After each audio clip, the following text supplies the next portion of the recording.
actively searching for their next future ex-wives. It's the nice guys on business.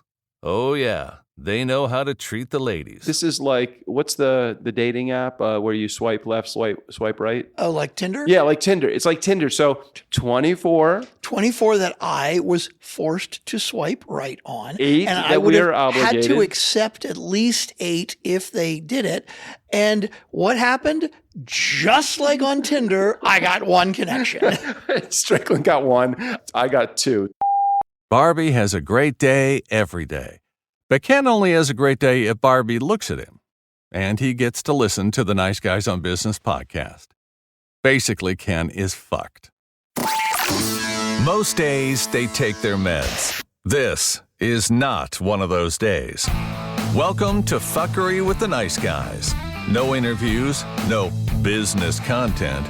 Just your 2 favorite slack-jawed mouth breathers ranting about whatever. Now, strap yourselves in for Nice Guys Fuckery with the kings of fuckery, Doug Sandler and Strickland Bonner. I don't know, but now we're recording. we are recording. I am sitting in front of a table full of snacks. This is how I go to conferences with Strickland. I just eat a lot of snacks and don't go to any of the conference. I just eat snacks. Eat snacks and a lot of steak and, of course, old fashions as well. And, of course, I'm going to be talking into the mic and changing the gain because when Doug was doing testing. I knew you were going to go here. Doug said, "Hey, can you hear me? Am I loud enough? Is this good? Can you hear me?" "No, Doug, I'm going to turn your gain up a little bit." And then he gets on here and goes, "Hey, my name's Doug Sandler." Yeah. But hey, you know what? I noticed that when I started. I'm a sound engineer, and that's what I fucking do, okay? I noticed it's all good. That. When you used to do your sound checks with bands, bands, they're like, "Hey, check 1, 2, check." And then they sing, it's like, the fleet right. 100%. 100%. Female vocalists, they never will. They're just never loud enough. I just pulled my cable. You're already all messed up. I'm all messed up. I just pulled my headphone cable out of my ear, which I normally, I do need because I'm usually on Zoom, but it's usually just my earbuds. But now I'm actually listening to the actual recording, so I won't have to mix later, hopefully. All right. So where do we begin? Do we begin with the misstep of picking me up at the airport? Do we begin with me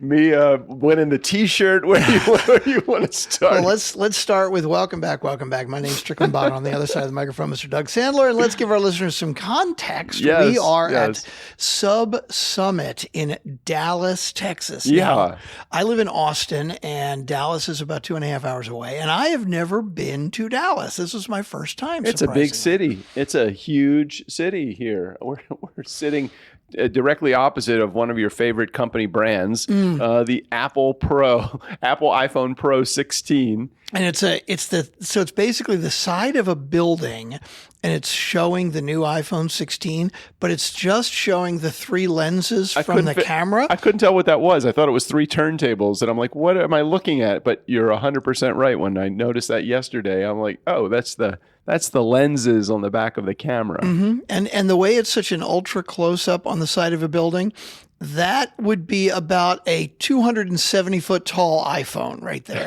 if we saw the whole phone. Right. Yeah. Hey, but it's waterproof, water resistant. Okay, that's what I'm talking about. Okay, so let's where do we begin with this journey? Do we begin with why we're even at the Sub Summit as opposed to like a podcasting conference? Yeah, because I know Jenny Bellinger, if she's listening, is going to ask immediately, you're going to the Sub Summit and you didn't invite me? The BDSM Dom? No, it's not that kind of Sub Summit. It's subscription models, yeah. Okay, so we have, as Turnkey, as the company, we have a subscription model. We charge X amount of dollars a month, depending on the services that you want, and our services are given to the clients for that.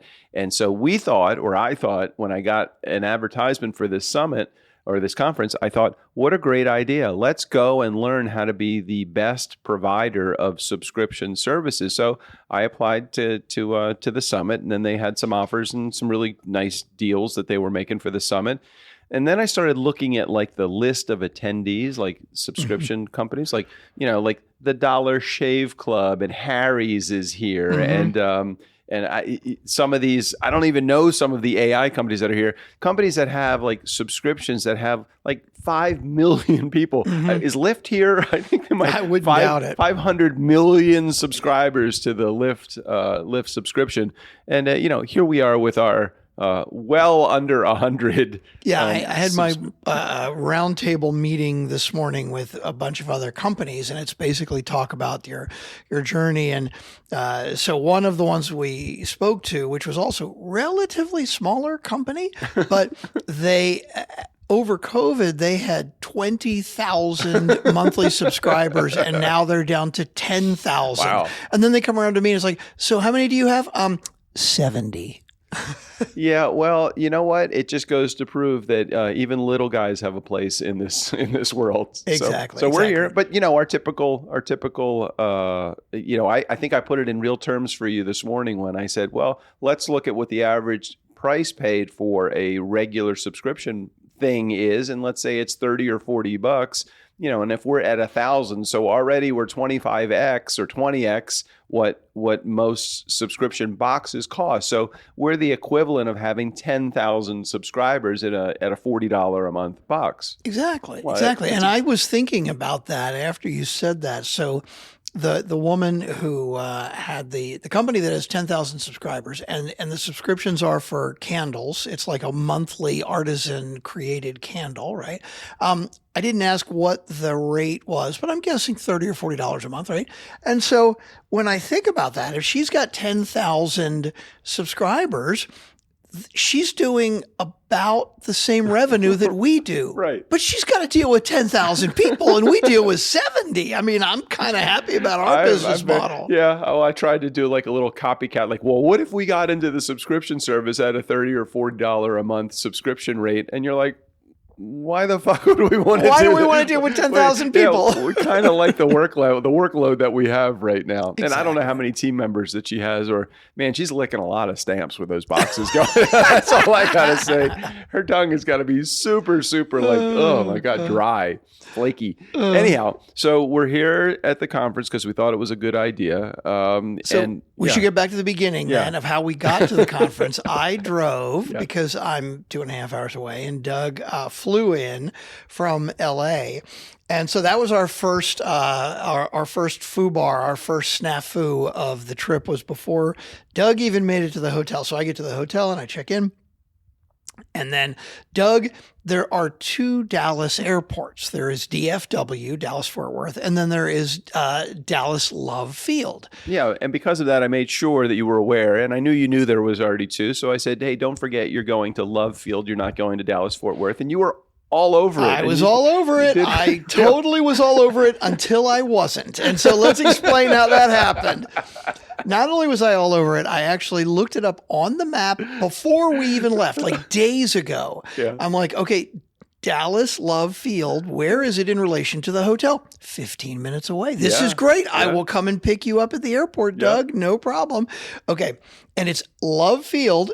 So I get to the airport, or I get to the hotel, I check in. I go back to the car and I plug into my GPS Love Field, and it says Love Field 15 minutes away. And I already knew it was about 15 minutes away. And I said, this is great. I'm on my way. And I'm driving through the city and I'm through the city. Like I'm not going to on highways, which also was fine because I saw on the map Love Field is just ahead, like inside the city, right? It is an airport that is kind of in the center part of the city. And then I get there and I see a baseball field. And I'm like, where are all the airplanes? I don't see them anywhere. It's like I'm going to stand here until a fucking plane lands on this baseball field. I just had a vision of Strickland just literally getting out of his Tesla, walking into the middle of the field and just holding his hands up like, where are you, Doug? So I'm in the meantime, I'm texting Strickland from the airport knowing he's coming, and like I'm at the very end of the gates. You have a line of baggage claim area. I'm at the very last door. So I said, just pick me up at the very last door. And he's like, well, I'm here, but well, no, you but wait a asked- minute. But that was the next step. Okay, so then, I'm at Love Field, right? And Doug had already landed, but it was still relatively early. He came in a little early, and I'm like, okay, well, let me find the real airport. So I look up, Dallas Airport, and it pulls up Dallas Airport that is about 15 minutes from where I am now. Okay. So I'm like, okay, this must be the, and I drive up and I get to the airport, and a couple of pieces I didn't tell you Because I wanted to save I'm learning it. more about the story now. I wanted to save it for the show. Yeah, because okay? you did ask me what's A, B, C, or I'm like, I'm not in any of those. So I'm like, okay, keep going. So you get to the airport. Now, you've been to many airports before. Yes. Big ones and little ones, Yes, right? yes. And so how does an airport work when they are going to charge you for parking? You pull in and they give you like 15 minutes free, and then they put you on a lot of times it'll tell you how many spaces available on what level. You go to that level, and you just tell your person where you are, and the person will either meet you there or you pick them up at baggage claim. Exactly. Or at arriving flights. And what happens if you pick them up at baggage claim? Typically, there will be a sign that says this way to baggage claim, Right. and you just pick them up at baggage claim. Correct. And there's no ticket and there's no charge, correct? No ticket, no charge. You just drive right in and you pick up the person. You can't wait there because you usually have the cops that are kind of pushing you through. But you just drive and pick up the person that's there, and they get in the car, and that's that. This has been your instructional pickup from airport pickup from the Nice Guys on Business. But you can throw all that shit out with Dallas Fort Worth Airport, which is where I went accidentally the wrong airport. I pull up. And you went to Dallas Fort Worth. Okay, maybe I got lost here. That's what I wanted to fill in the details. Okay. But there were too many details to tell. I didn't want to tell you twice. Okay. So I pull up and it's like, booths. Now there's like 5 that say tag only. And like a Easy Pass type of tag, right? It. Yeah. And then there's a bunch that say tag or credit card, and a bunch that say cashier. And I'm like, I'm not anywhere near. I'm not in the airport yet, but okay. Now I have what's called a Texas tag. Okay, which is for the highways. So different than Texas T. It's just a little different. Well, my Texas tag, like if I'm going on a highway that has a toll, like Easy Pass, it'll automatically register it, so you don't do anything. Right, and it's the RFID, and it's right in my window, and so I'm like, but I see this thing that says T tag, and I'm like, is that a Texas tag? Can I use that? And so I pull over there, but then I'm like, wait a minute, I'm not sure if it is. So I veer back over to the one that says T tag or credit card. Okay. I'm like, okay. But when you do the Texas tag, it sees the RFID chip and raises the gate automatically. No gate comes up. So I'm like, fuck. Okay, so it's not a Texas tag. So thank goodness I didn't do the T tag thing, and I would have been holding everybody up. Holding up traffic. Right. So I pull out the credit card and tap the credit card, right? And I'm like, I don't even know what I'm paying for yet. I'm like, just give us a credit card. How much is it? No, give us a fucking credit card. Okay. So I give him the credit card and the gate goes up, and then you drive another half a mile or more. Yeah. Right. So you're still not at the airport yet. Then you get to and it says terminals A, B, C, D, E. Now I'm beginning to catch a clearer picture. That's when you texted me and said, what letter are you at, or where are you? A, B, C, D, or E? I'm like, I'm at 3. I'm at 3. It wasn't. There's even another step. Oh, okay. Now, I've been to airports that have multiple terminals. Yes. And LAX has multiple terminals. LAX, BWI, Austin has 2 different terminals. Now, when you drive up to an airport that has multiple terminals, and it says, are you going to terminal A, B, or C? What other information does it give Generally, you? it will tell you the airline. Exactly. It'll say Terminal 1, Southwest, United, Delta, etc. Exactly. And I knew you were on Southwest Airlines. So I wait a little bit longer. I'm continuing to drive, and I'm waiting for information on which airlines are which. And then I see the exit for Terminal E. Not one fucking sign for any goddamn airline that is at any goddamn terminal. Were you I'm sensing you were at like some cargo area or something. Well, it was so funny because I'm like, well, shit, I don't want to go past the right one and turn around and then come back through and pay again. Right. And so I'm like, well, let me take E and then I'll call you. Okay. And then and that's when I called with the letters, right? And then I see E, and as I'm coming around, under E, it says, do you want like regular parking or do you want terminal pickup? And I'm thinking, each terminal has their own fucking garage, or you just pull up to okay. But again, I'm seeing no airline information. Wow. Until I get to I'm like, okay, let me go to drop or you pick really up. need to be an educated consumer going to Dallas-Fort Worth Airport if you're going to be picking up somebody, because you have no idea. And as a consumer flying into Dallas-Fort Worth, I don't know what the hell the airport looks like. How would I know where to send you to? No fucking idea, right? Okay. So I finally get to where it's like, okay, here's where you pick up arrivals. And yes, I saw airlines there. But that was the only place I saw airlines. So then I'm on the phone with you, and you're like, I don't see a letter. I'm at 3. Right, you're at 3, and you're like, I can see the entire pickup area, and I'm like, wait a minute, this has got to be the wrong fucking airport then. And I realize I'm at DFW. How far? Okay, so it's interesting because I would think that there would have been signs as you were approaching from Love Field, the baseball Love Field, not the actual airport Love Field.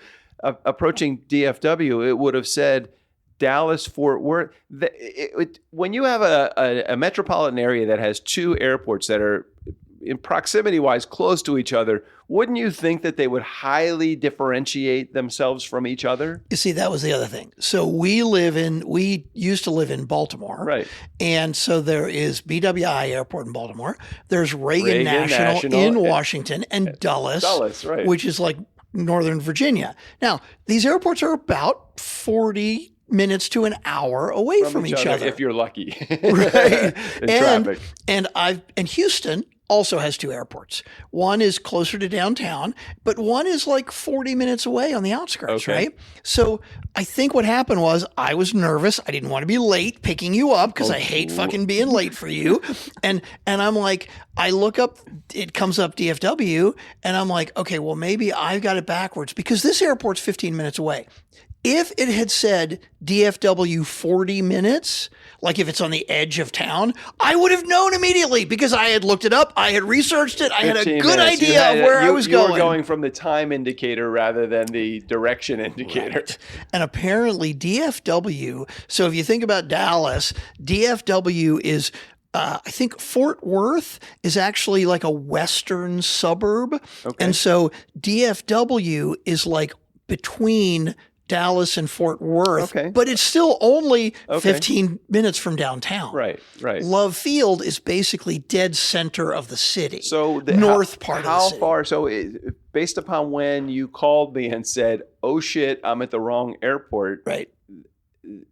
Until you got to me, it was only 20 minutes or right. 25 minutes. So that means it was pretty close to each other. Yeah. So they were, and I was still like deep in DFW at that point, and it said 18 minutes to get to you, but that was like I had to drive another mile back and pay the fucking, I think they charged me $20.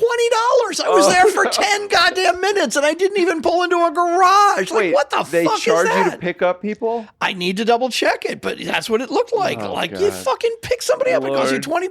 Okay, all right. So you finally got there, which was good. Right. And I was fine. I was fine. I got to visit my favorite coffee shop, Dunkin' Donuts, which we don't have in Los Angeles. I don't know why the fuck they don't have a Dunkin' Donuts in Los Angeles. The biggest outside of New York, the biggest metropolitan area pretty much in the United States, have a fucking Dunkin' Donuts. Are we that health conscious that we can't put a donut and some sugar in our body? No shit, right? Jesus fuck. Okay, so you got your Dunkin' Donuts. I picked you up. We got back here. Nice hotel. We're all. Oh, we got an executive suite. We got extra room way to and go, shit. way to go. Yeah, and then okay, so now we're caught up to the day we got here. Okay. So what did we do the first night? I don't even remember. Snack foods and I forgot I stopped at Buc-ee's. Snack foods and I don't know what pills these are, but I found a whole bunch of pills in my suitcase that were the previous suitcase owner's pills because I know JJ doesn't take these, and I have never taken these, and I've never seen this pill case. And there's still about, I'd say, 6 of these pills, and I think that they are anxiety meds or some sort of mother's little helper. I'm not 100% sure what they are. Is this a suitcase you've never used before? I have used the suitcase, but I opened up a pocket. Apparently, it was like a secret compartment. Is that the regular suit? Don't you have like a super expensive suitcase you usually do, use? but the challenge with my regular Briggs & Riley suitcase, which was super stupid expensive, but as I was reinventing my career in 2015 and planning on doing a whole bunch of travel, which I did in 2015 to 2020, I noticed that this bag, which is a carry-on bag, normally when you carry on a bag into an airplane, don't you also normally have a carry-on also? So you carry your suitcase and then maybe a backpack? Exactly. Okay. So you got your carry-on and you got your backpack. Now, your backpack is enough to kind of not throw you off, but it's enough weight in there. If you have your laptop and some snacks and maybe some other things that you didn't put in your carry-on bag, it's heavy. So to have to juggle that and then not have a bag that fits down the aisle, wouldn't you want your roll-on bag? Oh, your roller bag doesn't fit down the aisle? The No, expensive it's one? too wide. Think about the width of a jacket. A width of a jacket. So 42. I'm a 42. Okay, 42 is the width of my jackets. I'm a 42 long, by the way, in case you're buying me any clothes in the future. But as a 42, and then figure add another 4 to 6 inches onto that because that's the suitcase. So 42 plus even 46, an aisle is not 4 feet wide. No, it's not. Okay, so this bag, you can see that little bag. How wide does that bag look? That looks like the regular standard size. Let me think. Less than 2 feet. It's probably 20 inches wide. It's about 20 inches That's across. like what the crew would bring on an airplane, and it fits neatly down the aisle. So if I'm carrying my backpack, which I always am, and I'm pulling this down, I don't have to lift my bag up. I hate when I have people that are running down the aisle and they're banging into me, because that happens a lot because I'm an aisle guy. So anyway. But they also have specific size and shape limits on carry-ons. Is your other one small enough to be called a carry-on? Yes, because the size of the bag is not dictated by the width of the aisle. It's dictated by the size of the overhead compartment. Right. So the overhead compartment, they don't care really how wide your bag is. They care more about will it fit into the overhead. Got it. So anyway, that's a whole different. We have an entire episode on traveling with the nice guys. But I just wanted to clarify then. So the multi-$100 bag that you bought is sitting at home, so you could bring the one that you got at a yard sale for $5. Exactly. I got a lot of good use out of that one. Anyway, in the secret compartment in this bag, apparently there was a pill case. A pill container. Anyway, so let's move on to the snack food. So you stopped at Buc-ee's. So Doug was like, hey, is there going to be a place nearby that we can get snacks nearby the hotel? And I said, dude, Buc-ee's, I will stop and get snacks because Buc-ee's is the shit when it comes to snacks. Anybody who lives in Texas, Buc-ee's. Oh my God. Is good shit. shit. You got some good shit also. Well, except that Doug said, he's like, well, I like chips, any kind. Pretzels, I prefer fat, like Snyder's and Heinevers, fat pretzels, right? And peanut butter crackers. Right. So, first of all, chips, piece of cake, no problem. That's easy, right? Peanut butter crackers, like I couldn't find any fucking peanut butter crackers. So I did get peanut butter. What did I get? You got the combos, which is great. The cheddar cheese combos, which we have yet to open yet. We haven't even opened because we're still stuck on the other snacks that you've got. And those are the best fucking snacks. I know, too. right? So Holy I looked shit. for pretzels. They have Buc-ee's has a surprisingly limited selection of pretzels. No, like fat, old-fashioned pretzels. So I ended up getting Dot's home-style pretzels that are seasoned, and they're very tasty. By the way, nice guys, this episode sponsored by Dot's home-style pretzels. Well, are you sure it's not going to be sponsored by Buc-ee's? Because the thing that we have completely destroyed already is the Buc-ee's beaver nuggets. Jesus, if you're going to have beaver, these are the nuggets you want for sure. I got the 2 flavors you got. Let me just share the flavors. Yeah. The sea salted caramel. By the way, nice guys, sponsored by Buc-ee's beaver nuggets. So, just kidding. Sea salt caramel beaver nuggets, and the other one, which is good, but I think these are the traditional flavor. These are more like the maple flavored Buc-ee's beaver nuggets. Yeah, the original Buc-ee's beaver nuggets are kind of a sort of a maple syrupy flavor-ish. They're good, but they're nowhere near as good as the sea salt. I'm going to have you put together a care package for me. Well, it's so funny. I was just thinking that now that I know how much you like them, there are like 5 other flavors. Oh, no. And one of them is peanut butter. Don't introduce me to them. I'm going to have to put a care package together for you, send it to LA, but it's going to have to say on the package, personal and confidential, Doug Sampler. Because you can't let JJ see It'll never make it through a concierge at my house.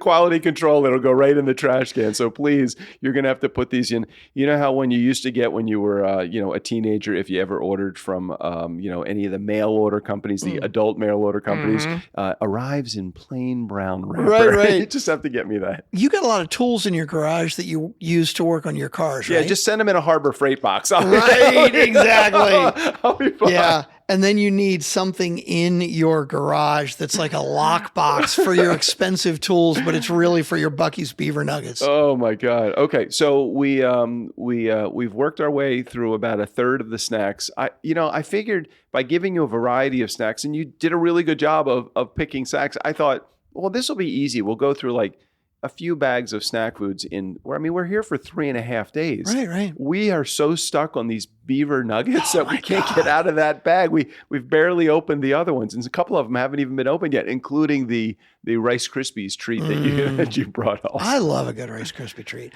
Yeah, the Dots Homestyle pretzels have got a small dent in them, but the beaver nuggets are so goddamn good. Okay, so day one on the conference room floor, Strickland and I, we kind of do things a little backwards. We don't sit in on the educational learning. We look at all the swag that they have down at the trade show floor. So we go down. By the way, Tim, that was in paying homage to you, because we know that you provide a lot of promotional goods for conferences and such. So we go downstairs, and I'm like, let's just look and see what kind of swag. So I think this was the first place that we went to, wasn't it? One of the first ones we went to. Okay, so provide a setup for what this activity that we were going to need to go through in order to get their swag. So we walk up and we talk to him, and it's Geek Monkey or Grace Monkey or what the hell is it? I don't know. Unimportant.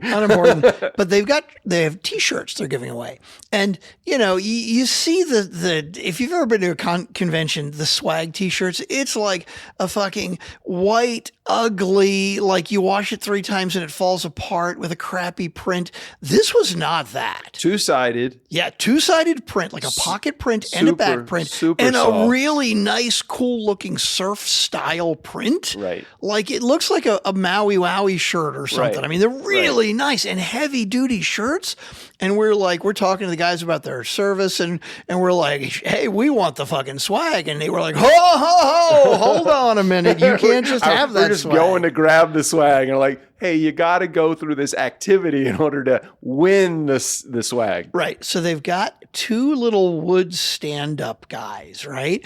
And then at the other end of the table, 6-foot table. Yeah, 6-foot table. They've got this thing that's like a catapult, right?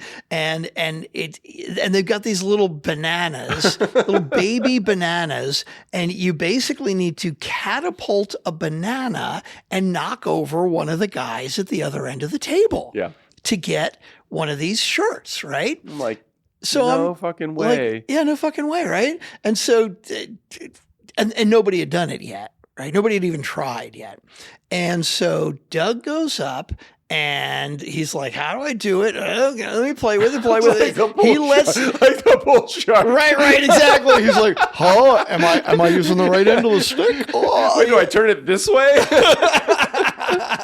And then proceeds to, on the very first try, boom, knocks the guy over fucking 6 feet away at the other end of the table. Center. That was the best. And I went I did my touchdown dance through the conference room trade show floor. And he gets his shirt, and it was fucking brilliant. And all the guys there were like, what the fuck? Maybe we made this too easy. We've been practicing and testing this thing, and it's usually like, no, it's not that easy. And Doug's like, so there was actually 2 prizes that came along excuse me, prize number one that came along was the T-shirt, which is like a $30 T-shirt if you're buying this at a retail store.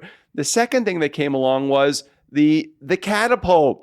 Oh yeah. You could get they had a flat version of the catapult where you could get one and put it together yourself. Assemble it together. I didn't. You know what? They weren't giving the bananas away though. No, they did not give the bananas away. That would have been good if they would have. You know what? But I bet I could use beaver nugget. Beaver nugget. You could be shooting beaver nuggets. Beaver nugget.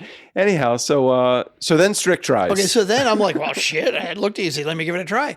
And I'm like lining it up and I'm doing the thing right. And I shoot mine and the velocity was fucking perfect. Right it there. looks like it's right going height, right there. Right height. And the two little stand-up guys, right, at the other end of the table, they're maybe 6 inches apart, right? Maybe not even that. It was harder to get it where it was like 4 inches apart.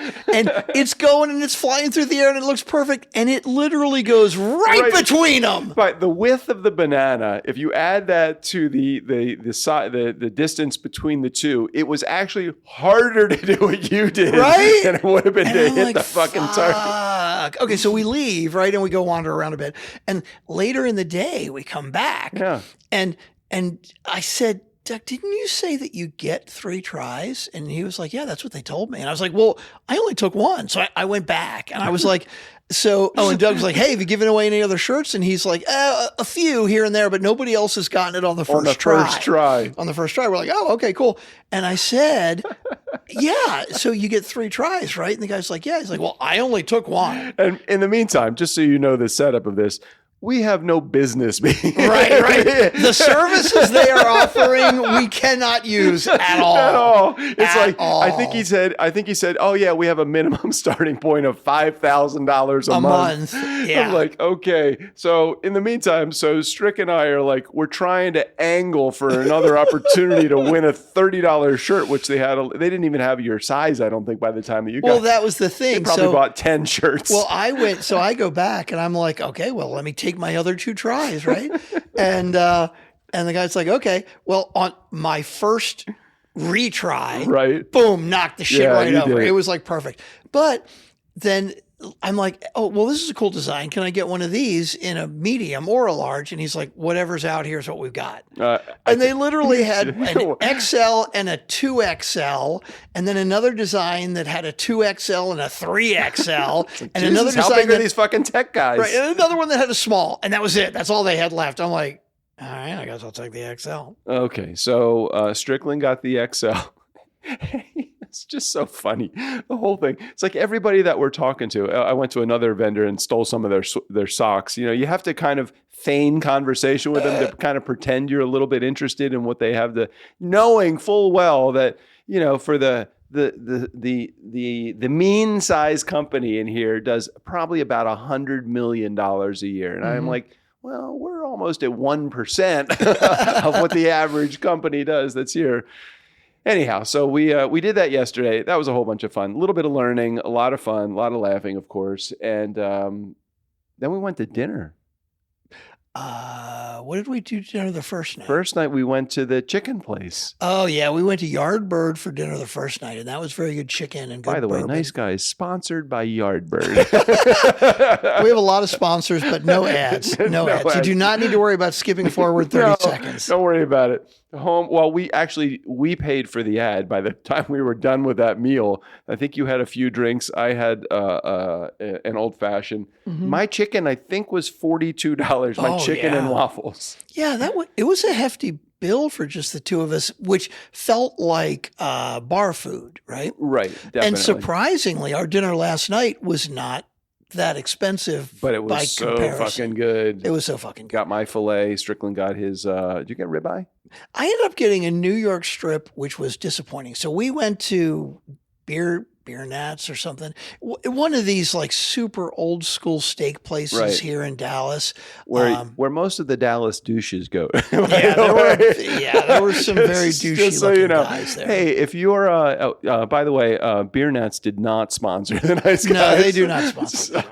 They got enough help already. Yeah. So we had our dinner there, and I got to meet a really nice. What was the English bulldog? Is that what I met? Oh before? Yeah, that was very sweet. Very cute little dog at the table next to us, so we got a chance to. Doug was not flirting with the owner of the Bulldog, just in case, JJ, you're listening. No. I think she was dating the waiter. Or one of the service staff, because he came over, a hug and a kiss, and like, I'll see you later was the kind of the vibe that I was getting there. I missed that part. I just really liked the dog. Yeah. Yeah. And if there was a cat that was there, I would say, hey, you mind if I pet your pussy? Sorry. For all of our female listeners, that was just a little Donald Trump humor there. No, that would be the grab your pussy, man. Yeah. So that was good steaks, and let's see what else. Yeah, we've met with some people. So one of the obligations that we had with this conference, that the deal that Doug cut with the conference, good deal, by the way, really good deal. We get to come for free to the conference if we meet with a bunch of vendors that are going to try and sell us shit. So it's basically if we listen to their timeshare pitch, right, that we get to come for free. And in fact, they're paying us, right? They're paying our expenses. Yeah, $750 a piece, so $1,500 for us to be here at the conference. Now, we did spend that at the chicken place, so basically. Yeah. So it's fine. Oh, but $1,500 plus you're not paying to be at the conference. I do this conference again. I don't think they're going to offer us to do it again, but I'd do the conference again. But the deal was that we had to meet.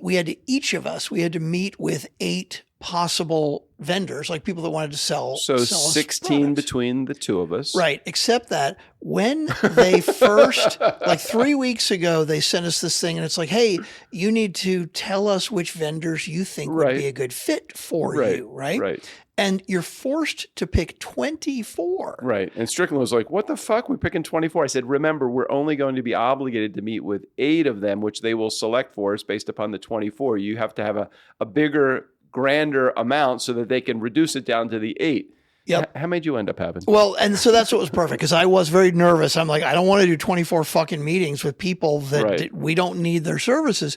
Or their timeshare. Right. And Doug explained it to me, and I'm like, that totally makes sense. So ultimately, I signed up for 24. Doug signed up for 24. And then they paired people with us. Out of my 24 that I reached out to and 8 that I was obligated to. Yeah, this is like what's the dating app where you swipe left, swipe right? Oh, like Tinder? Yeah, like Tinder. It's like Tinder. So even if Strickland swipes right and says, I think it's swipe right. That's a good analogy. I guess swipe. I don't know, whatever. Swipe right is saying yes, I think. Let's just assume. Let's go with that. If I'm swiping right, I want to meet with this vendor. The vendor also has to swipe right so that they will agree to meet because they feel like it's a good value of their time. So 24 that I was forced to swipe right on. 8 and I that would we have are obligated. had to accept at least 8 if they did it. And what happened? Just like on Tinder, I got 1 connection. Strickland got 1. I got 2. So you don't have any more. No, I have no more. I got 2. So I must have done something slightly different than you. I don't know what it was. And again, very similar to my experience on Tinder. So I'm very glad that you made that analogy. So the 2 people, the one that you met and the one that I met, we discovered, or the one that you met and the one I met today, we discovered we're not a fit for their services. Mm-hmm. However, there was a third company, one that I met with yesterday, that fortunately you were free, so you came and met with them also. They are mergers and acquisition specialists that deal with companies that are as little as ours and as large as $1 billion. Mm-hmm. And we hit it off with the guy. Yeah, he was interesting, and he thinks we may be a candidate, if not now, maybe in the next couple of years, for somebody to buy us, and we'd be totally open to that. By the way, Nice Guys sponsored by Turnkey Podcast. Interested in buying Turnkey Podcast? Just step up to the plate. We're selling those, and we're giving away 1 free EFT. Yes, that is right, a fungible token that you can win also. And by the way, if your subscription model is selling something that costs $40, we have the equivalent of 10,000 subscriptions right now. We are looking pretty good. I forgot to mention. Did you have anything else you wanted to share about any of those meetings that we had? No, I think that was good. So last night, can you share the experience that you had with the car parking and the charging of your Tesla? Oh my God. Okay. So I pull up to the valet when we got back to the hotel after going to Love Field DFW and then the real love field and then getting back. And so, of course, I needed to charge my Tesla because there was no fucking juice left after driving to the airport. So I pull up to the guy and I said, hey, do you guys have a charger? And he's like, yeah, we have one in the basement. Now, I'm assuming he didn't mean in the utility closet of the basement. I'm assuming he meant the garage. Let me go get the cord. Right? I'm assuming he meant the garage basement, right? And I'm like, oh, okay, cool. Could you plug it in for me then? You know, it's valet. I gave him the key. You know what? Before you finish the story, the punchline for me of this whole story, and then you'll pick it up from here and tell, is like, that's not my dog. That's all I kept thinking. Does your dog bite? He gets bit by the dog and he goes, I thought you said your dog doesn't bite. That's not my dog. So that's where we're going. Yeah, a little Pink Panther action there. That's what I'm talking about. That's where we're heading with this. So he tries to find out about where the charging station is. Exactly. Oh, that's in the basement. Okay, Exactly. pick up now. It's like, yeah, we got a charger in the basement. I'm like car charger. Yeah. Okay, can you plug it in? No. Well, you said you've got a charger in the base, like the little garage in the basement, right? Yeah. Well, when you park it, can you plug it in? Oh no, we can't do that. We can't do that. Like, why not?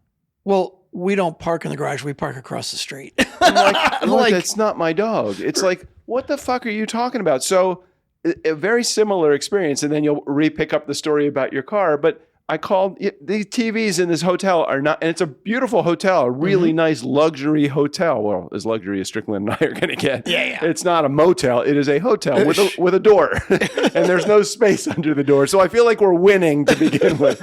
But so I called, there are no smart TVs. So I called downstairs and I said, hey, do you guys have an HDMI cable that I could borrow? Because I'd hook up my iPad to the TV set so we could watch Netflix. So she says, no, we don't have cables. And then she hung up. I'm like, okay, well, how about when you stay at a hotel at this level that they have a solution rather than a problem that is not resolved? Now, I'm not saying give me a cable. It might be, here's where you can get a cable, or we have them for sale in the gift shop for $8 or $5 or whatever it is. They could buy a stockpile of them from Amazon Basics for probably 50 cents a piece, $1 a piece for HDMI. I think they give away HDMI cables now. Like, what the fuck? Just come up with a solution. The guy basically downstairs was telling Strickland, we have no solution for electric cars that are here that's going to be viable. And all I was thinking is that because it's Dallas and this is like an oil state, or is that because, an oil city, or is it just because they don't want to be helpful? I mean, he just wasn't getting it. He was not putting two and two together. So while Strickland was doing that. Yeah, and apparently the Sheraton, they do have a garage under the hotel and another garage that is also theirs across the street. Okay. So while Strickland is doing that, I am at the bar meeting John, who is telling me all about his business. And I ordered a drink. I ordered an old fashioned, and old fashioned gets there, and Strickland eventually, maybe a half hour later, joins me in the bar after he's done finding the charging station, supercharges it for 20 minutes, gets an 80% fill, and then comes back up. And I said, I'll just take the tab. And the check came. Like, what would a reasonable price be for an old fashioned? So for a single drink, now depending where you are, a regular bar, $8, maybe $10. Okay. A downtown LA bar? Right. An LA bar, or like a Las Vegas. Well, let's say a downtown bar. A downtown bar, $16, right? LA or Las Vegas. Okay, maybe 18, 20, maybe. Okay. Yeah. $28. Yeah. $28 fucking dollars. And it wasn't like I didn't ask him for a double. Now, it was a generous pour, granted, but I didn't ask for a generous pour, and it was very nice of him, and he was super nice. And the guy, but it wasn't like it didn't come with a glass with a cloche over it that he pulled to reveal smoke like you got the other night. Yeah, that was cool at Yardbird. That was pretty cool, by the way. And that was like a $16 or $14 drink, and they did the whole fucking smoke thing and everything. It was cool. $28 for this drink, and I'm thinking, God. I feel sorry for like the admin and turnkey that's going to have to pay for that. And then I realized we own the fucking company. Yeah. But anyway, so I got the $28 drink. Not that I had a choice once I'd already drank it. I could have complained, but of course I did not. Maybe they should alert you to the price of the drink before. Here's another thing. If you're ever ordering off a menu and it doesn't tell you the price, you probably can't afford it. So don't order it. Good idea to ask what that is. Yeah. Okay, so we've gone through the conference. We have gone through the snack foods. What other points do we have to make? There's got to be other stuff that we need to talk about. So we have an opportunity. So we were invited last night to two networking events. There was one at 7 p.m. and another at 9 p.m. Yeah. And or was the first one at 5? I don't even remember. 5:30 downstairs in the exhibit hall. The first one was 5:30 in the exhibit hall, and we're like, fuck it, we're just going to go to dinner. And then there was a 9 o'clock, like free drinks and all kinds of other cool shit, right? And we get back to the room and we're like, no, fuck that. Like I knew I wasn't going to go out. That's already beyond my bedtime. Yeah, I thought I might have gone, but no, I got back and we went to bed early. But we may go tonight to see Mike Posner. Oh, God, I don't really even know if I want to. Yeah, but he's like a fucking national act. Who cares? Who cares? I'm a little bit beyond national acts at this point in my life. I'm like, I don't know. Does anybody? Would I go? Like, didn't you just say you're going to Styx? I'm going to see Styx next week, actually. And so Styx, I would be like, okay, sounds kind of fun, which is a little sad to think that they haven't even sold out a third of the venue yet. Yeah, I was looking at the available tickets. It looks like there's a lot of available tickets. So what happens when you get closer in? Do they? I remember I went to the Mark Anthony concert last year and the year before because JJ loves Mark Anthony. Mm-hmm. So we went last year at the LA Forum, I think it is. That sounds right. So we went to the Forum, and it's a big arena if it's the one that I'm thinking monstrous, of. It's the Forum. I mean, there's 5,000 people at least. Probably. Oh, no, probably it's more like 15. Okay, so 15,000 people can fit in there. And 2 years ago, sold out the venue. Mm-hmm. So, and that was right on the, not the tail end of COVID, but, people were just getting back into the concert scene. Mm-hmm. So people had been inside for years before going to a concert. Mm-hmm. Last year I went, or just a few months ago, I went to the concert with her, maybe the beginning of the year, at the same place. And they had sections, the upper level sections that we bought the tickets for because we're like, we're not going to spend the money to be down on that. Let's just go for the experience. And that was fine. And I was okay because I had seen them close up enough last time I went. So we said, let's just buy the most inexpensive tickets and let's just go to the venue. When we got there, they took the entire section where we were seated, and as we were going up, then they called us back down. They said, here's another ticket. We want you to go down there.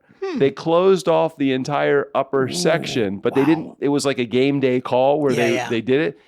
So when they do, I guess the whole point of that is when Styx has an arena or a venue that is a third filled, do they kind of push everybody forward? Because the band doesn't want to play for an empty seats. Right. And they certainly don't want to play for a venue that's got, let's say there are, who knows, this is an amphitheater, right? So maybe there's 3,000 seats and people just spread out everywhere. I don't know what they're going to do. But this is interesting too, because it's an amphitheater with a lawn. So like Merriweather. Right, exactly. So I'm wondering if they're going to have people that bought lawn seats, if they're just going to invite them down. Typically, the people that buy lawn seats want to be on That's the lawn. The thing, right? They want to bring their wine and their blanket, and they have an Right. experience laying out.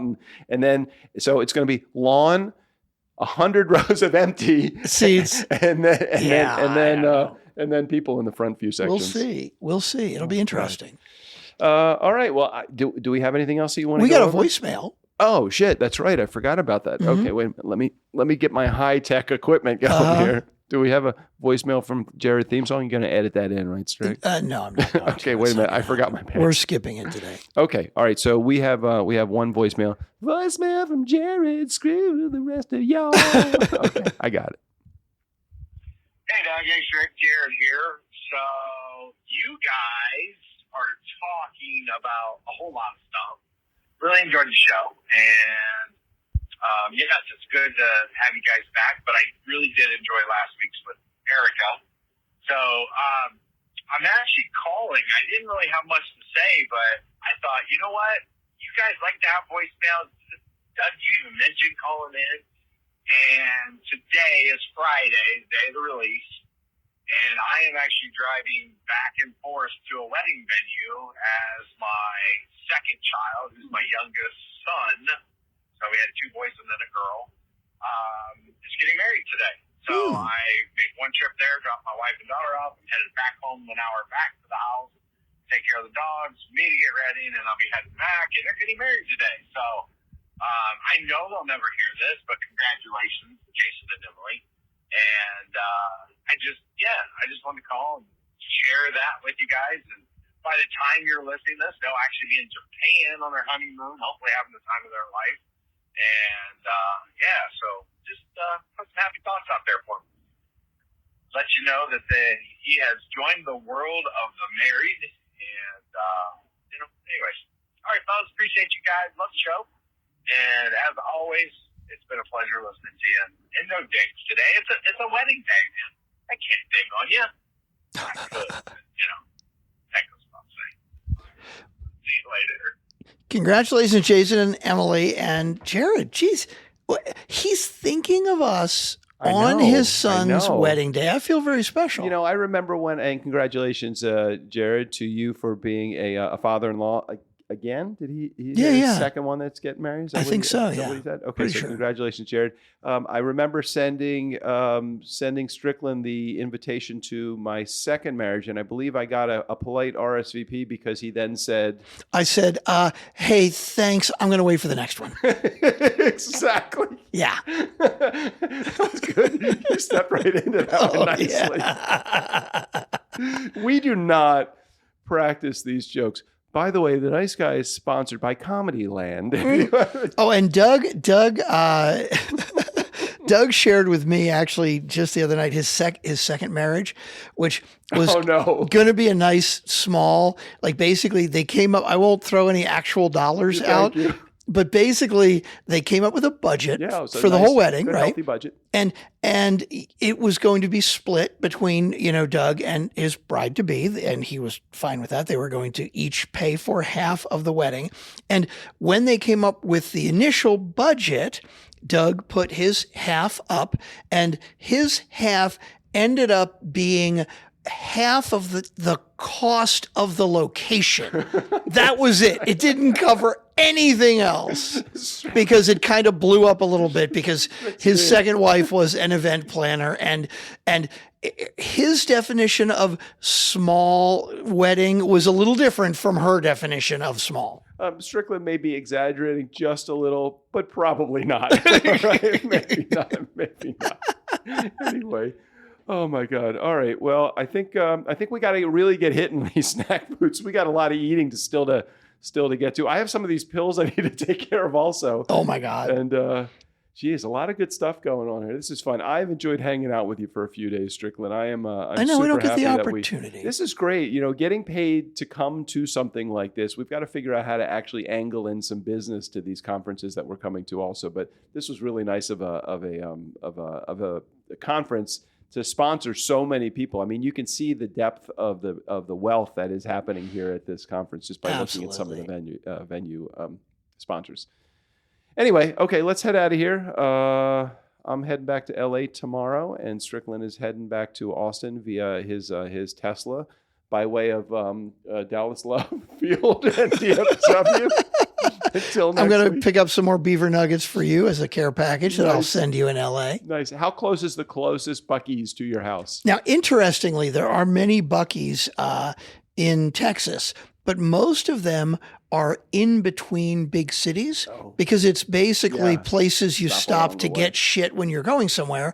So the closest one to me is a good 45 minutes away. So I do not go to Buc-ee's unless I am driving to, let's say, Houston or Dallas. Well, feel free to pick up a few bags of these on the way home, and I would love to get a care package from you. No pressure, but if you do, make sure that you know how to get them to me. Hey, one final thing. We didn't talk about this. I don't think we talked about this on the last episode, but you had to go through a roof replacement, and I'm just curious, or maybe we did talk about it last episode that you were replacing your roof.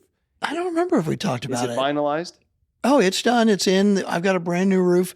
There was a threat of hailstorms last night in my neighborhood again. And I'm like, really? Like, I'm going to get a brand new roof and then it's going to fucking hailstorm again? God, Like, I saw the Sally sent a video of the last hailstorm, and it was fucking crazy. These golf ball pieces coming down out of the sky. Super crazy. It was really crazy. Okay, we're head out of here till next week. By the way, sponsored by Brothers Roofing, the nice guy, the nice guys. Steve O'Brien, go ahead and take us out of here.